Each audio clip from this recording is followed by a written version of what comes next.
నమస్తే, నా పేరు Mehar Kushal, traditional fitness expert.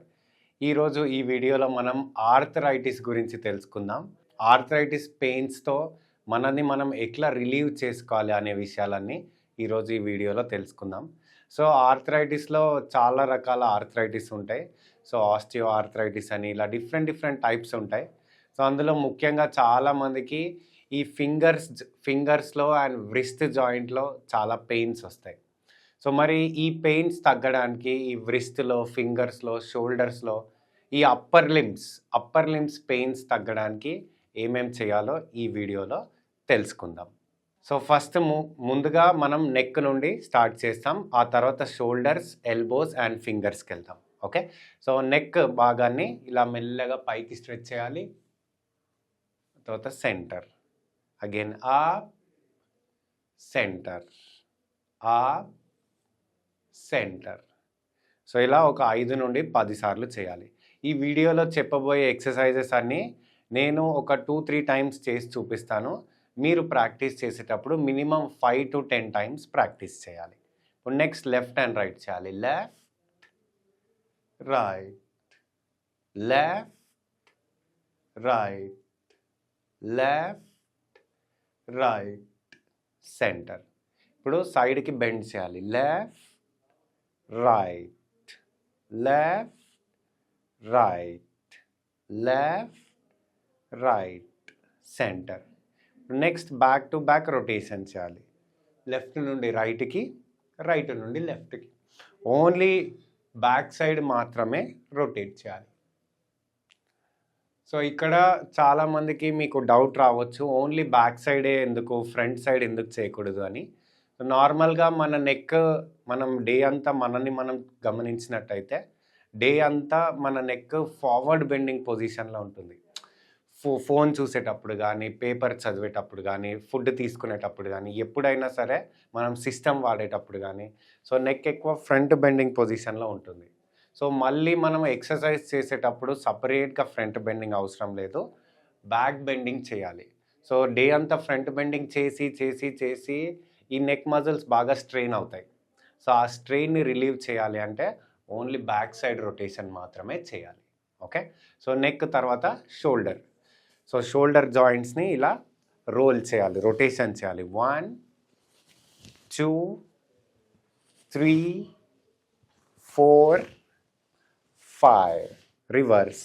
5, 4, 3, 2, 1. So ఈ చిన్న జాయింట్ మూమెంట్స్ వల్ల మనకేంటి లాభం, మీకు క్వశ్చన్ రావచ్చు. ఈ జాయింట్ మూమెంట్స్ చేయడం వల్ల మన జాయింట్ మొబిలిటీ బాగా పెరుగుతుంది. మొబిలిటీ అంటే రేంజ్ ఆఫ్ మోషన్. ఈ జాయింట్ మూమెంట్ అనేది చాలా లూజ్గా, ఫ్రీగా తయారవుతుంది. అండ్ తద్వారా మన జాయింట్ పెయిన్స్ కూడా తగ్గుతాయి. సో ఇప్పుడు నెక్ అయిపోయింది, షోల్డర్ అయిపోయింది. Will go with elbows. ఈ ఎల్బోస్ని ఇలా సైడ్కి పెట్టుకొని ఇలా సైడ్కి స్ట్రెచ్ చేయాలి. 1, 2, 3, 4, 5. ఇప్పుడు సేమ్ అలాగే ఫ్రంట్కి చేయాలి. 1, 2, 3, 4, 5. ఓకే. సో ఎల్బోస్ అయిపోయిన తర్వాత now will come to wrist and ఫింగర్స్కి మూమెంట్స్ చేద్దాం. 2 చేతులు ఇలా ముందుకు చాపాలి. మీ ఫింగర్స్ అప్ అండ్ డౌన్ చేయాలి. 1, 2, 3, 4, 5. ఇప్పుడు ఫింగర్స్ పూర్తిగా ఎక్స్పాండ్ చేయాలి. Again up and down. 1, 2, 3, 4, 5. Tight and loose. పిడికిలిని టైట్గా ఇలా పిడికిలి బిగించాలి, మళ్ళీ ఓపెన్ చేయాలి.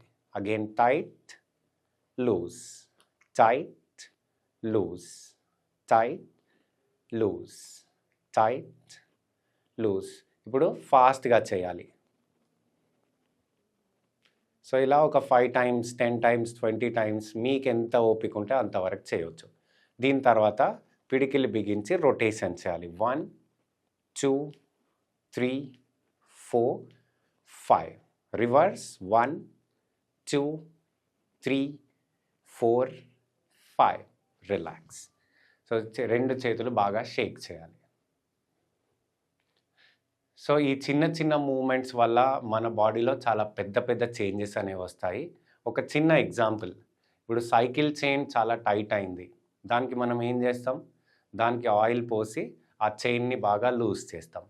సో ఈ మూవ్‌మెంట్స్ కూడా అంతే. ఎప్పుడైతే మనం ఈ జాయింట్ మూవ్‌మెంట్స్ బాగా చేస్తామో మన జాయింట్స్‌లో ఫ్లూయిడ్ అనేది బాగా జనరేట్ అవుతుంది. దాన్నే సైనోవియల్ ఫ్లూయిడ్ అంటారు. సో ఆ ఫ్లూయిడ్ బాగా ఉత్పత్తి అవ్వడం వల్ల మన జాయింట్ మూవ్‌మెంట్స్ అన్నీ చాలా ఫ్రీగా, చాలా ఫ్లెక్సిబుల్‌గా తయారవుతాయి. తద్వారా మన అప్పర్ జాయింట్స్ హెల్తీగా ఉంటాయి అండ్ ఎలాంటి జాయింట్ పెయిన్స్ ఉన్నా తగ్గుతాయి. సో ఐ హోప్ ఈ వీడియో మీకు చాలా వాల్యూ యాడ్ చేసిందని అనుకుంటున్నాను.